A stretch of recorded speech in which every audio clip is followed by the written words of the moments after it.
mon collègue Tafsir Thioye, s'il y a violation, vous avez couvert cette violation.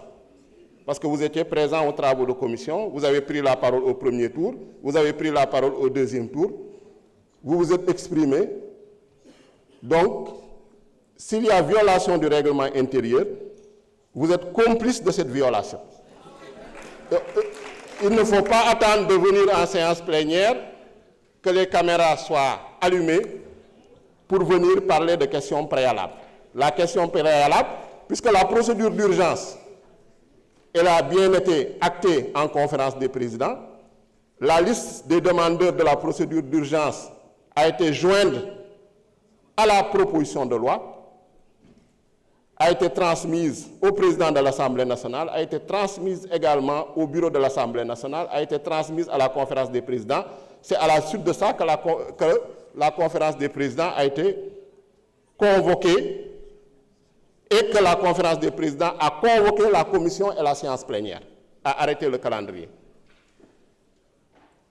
Et effectivement, on était tous en commission. Donc la procédure d'urgence n'a pas démarré en séance plénière. Et vous-même, dans votre lecture de l'article 82, vous vous perdez. Vous vous perdez puisque vous parlez de demande qui doit être mise immédiatement aux voix. Une demande mise immédiatement aux voix, ça veut dire que la demande a été déposée en pleine séance. Donc, il faut arrêter de faire de la confusion, il faut arrêter de faire l'amalgame. Je propose à l'Assemblée nationale de poursuivre nos travaux et de rejeter cette question préalable comme étant une simple manœuvre dilatoire comme ils en ont l'habitude. Je vous remercie.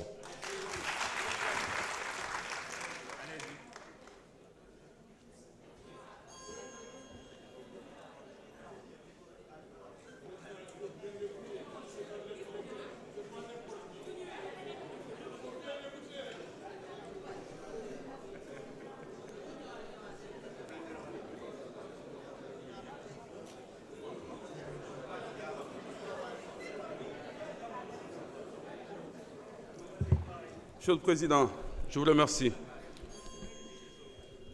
Monsieur le ministre, très chers collègues, mon frère Yungar, rapporteur de la commission. Monsieur le Président Aïb, oui, j'ai participé à la réunion de la commission. Si vous vous rappelez bien, j'ai bien demandé l'avis du Président de la République pour savoir, est-ce que c'est lui qui a demandé l'examen en procédure d'urgence? Vous ne m'avez pas répondu. J'ai insisté, vous ne m'avez pas répondu. Vous m'avez même demandé d'intervenir dans le fond. J'ai dit, je n'interviendrai pas dans le fond, j'interviendrai en plénière dans le fond, et vous m'entendrez. Je ne vous l'ai pas dit, je vous l'ai dit parce que je savais de quoi je parlais.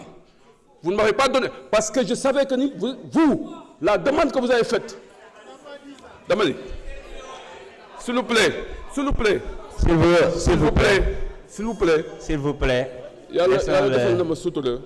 ça va juste retarder le travail. Yalla sutural na ma ba duma waxantu duma wax lu ma xamul mani la commission déggoo ma benn yoon ma wax ci biir texte bi laaj naa leen avis président de la république ana ñu fa nekkoon bu fekkee rek seen aqulaay taala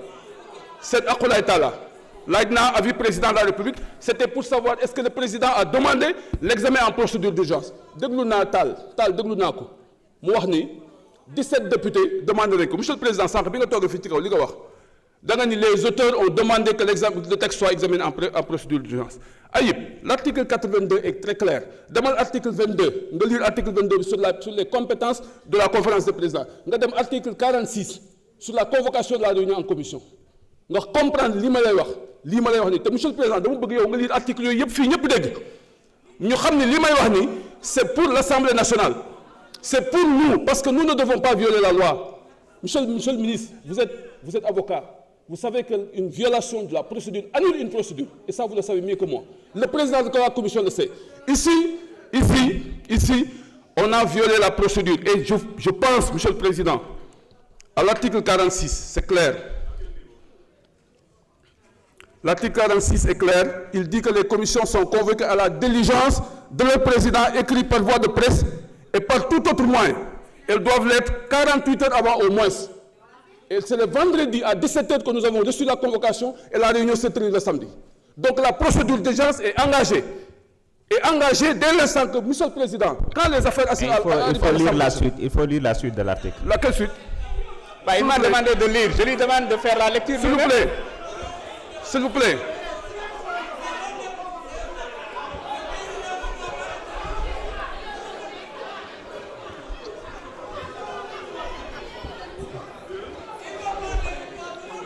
D'accord, je vais lire après. Il m'a demandé de lire l'article. Monsieur... waa toogal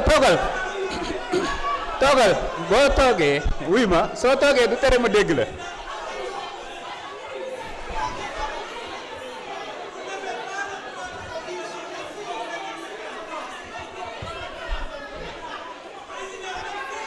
Honorable, non, s'il vous plaît, chers collègues,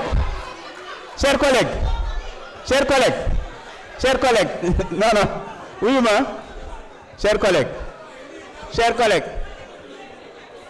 s'il vous plaît, bu ñu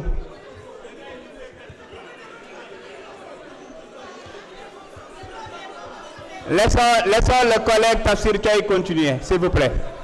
Je vais lire l'article après. Monsieur le Président, encore une fois, dépassionnons la chose. Man jomb naa man Tafsir jomb naa ku ba xam nga ni man ni du ma def loo ni du ma wax loo. Moi j'ai été dans le régime de Wade laa nekkoon. S'il vous plaît, chers collègues, s'il vous plaît. nañ ko bàyyi mu daaneel.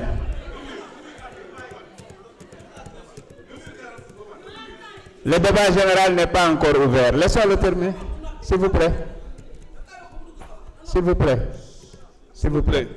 Très chers collègues. Allez-y. Man li may wax nii texte lay wax bu ñu may tontu dañ may tontu ci texte ak ay article. L'article 82 est clair et je l'ai lu tout à l'heure.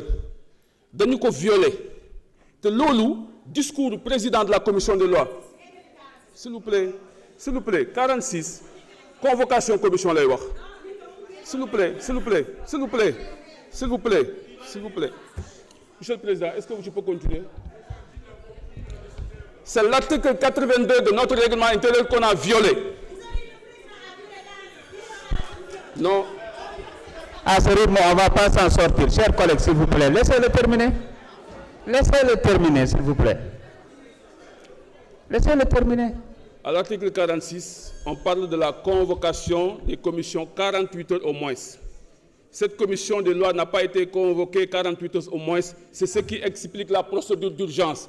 Et la procédure d'urgence, bu fekkee ne président de la République moo ko bëgg c'est de fait et dafay gaaw mais su fekkee député moo ko bëgg député dañuy ñëw toog fii ñu wax ne dañoo bëgg procédure d'urgence ñu discuter ko voter ko doo ko mën a appliquer su loolu amul mënul nekk procédure d'urgence c'est ce que la loi dit, monsieur le président loolu amul leneen. Mais monsieur le président, je le lis. Non, vous n'avez pas la parole, madame Cissé, s'il vous plaît. Laissez-le terminer.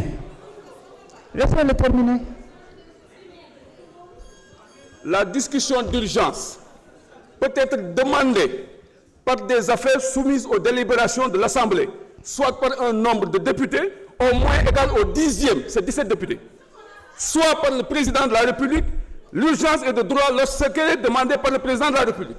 La demande faite par des députés est mise immédiatement aux voix, soit à main levée, soit par vote électronique. S'il vous plaît. Monsieur le Président. Honorable, s'il vous plaît. S'il vous plaît. Quand on parle d'assemblée, le bureau est exclu. Quand on parle d'assemblée, les commissions sont exclues. Quand on parle d'assemblée, c'est ici. C'est la plénière. Pour Mouler. La deuxième chose. Monsieur le Président, je vais vous lire l'article 69. Vous voulez pour bien comprendre. L'article 69 dit « Les projets et propositions de loi sont soumis à l'Assemblée nationale. Ils doivent être formulés, écrits et sont adressés au président de l'Assemblée nationale. Celui-ci en donne la connaissance à l'Assemblée nationale qui en constate le dépôt. » C'est aujourd'hui que monsieur le Président nous a informés sur le dépôt. Et ça devait être bien avant, lors d'une plénière. C'est ça la vérité aussi. Plénière, moi, Ayib Dafé, ak ay collègues am déposé nañ proposition de loi ils veulent que nous cette proposition de loi ñu examiner ko en procédure d'urgence c'est en ce moment qu'on doit voter mais loolu dañoo violer la procédure de bout en bout c'est ça la vérité aussi histoire mu ngi nii Ayib moi je pense qu'on est très honnête dans ce que nous sommes en train de faire loi bi dañ ko voté dañ ko violé dès l'instant que violé nañ ko Merci, honorable. Je demande à ce qu'on considère que cette séance est annulée. Je vous remercie. Honorable, vous souhaitez toujours que je procède à la lecture de l'article 46? Ok. D'accord. Mes chers collègues, je vais mettre aux voix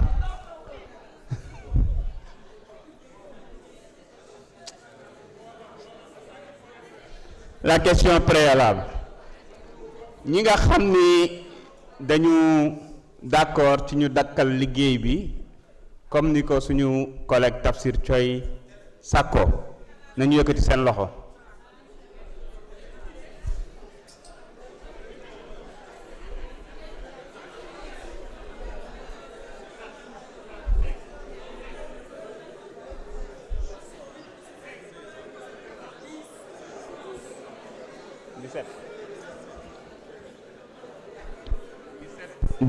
Voix ñi nga xam ne dañu bëgg ñu wéyal liggéey bi d'accord ñu ci li nga xam ne kee la moom la wax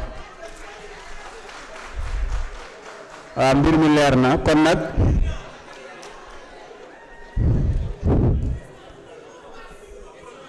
am nga ci droit de bismillah ban la